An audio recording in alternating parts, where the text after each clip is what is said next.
In Swahili, the verb to be in its present tense is very simple. It's just one word, which is ni. Ni. Mifano. Mifano. Mimi ni mrefu. Mimi ni mrefu. It means I am tall. Yeye ni mfupi.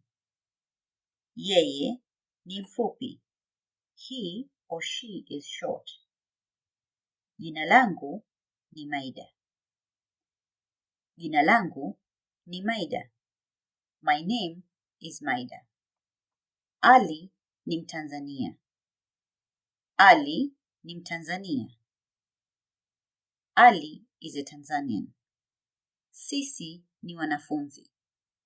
Sisi ni wanafunzi. We are students. When you want to say it is, you should always remember that there is no word for it in Swahili.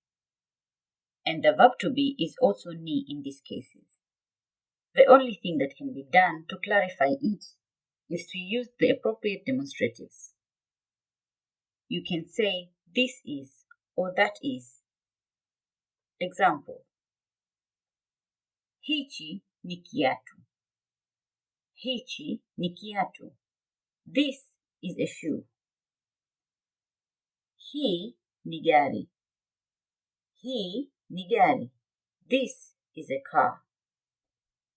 Ile ni nyumba. Ile ni nyumba. That is a house.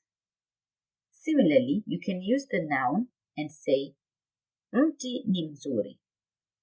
Mti ni mzuri. The tree is nice. Or the tree is beautiful. Mti ni mkubwa. Mti ni mkubwa.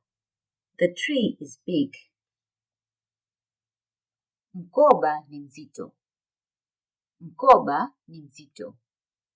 The bag is heavy. Note that in Swahili, there's a tendency to omit the verb altogether where the sense is obviously infers that the verb to be is understood. This particularly applies when demonstratives are used. This is similar in English. Example, nice house, which means this is a nice house. Examples in Swahili, nyumba nzuri, nice house, or nyumba hii ni nzuri, this house is nice, or nyumba ile ni nzuri, nyumba ile ni nzuri, that house is nice. Mti mrefu, mti mrefu, au mti ule ni mrefu, mti ule ni mrefu, which means that tree is tall. Or mti huu ni mrefu, mti huu ni mrefu, this tree is tall. Gari ndogo, gari ndogo, gari ndogo means small car.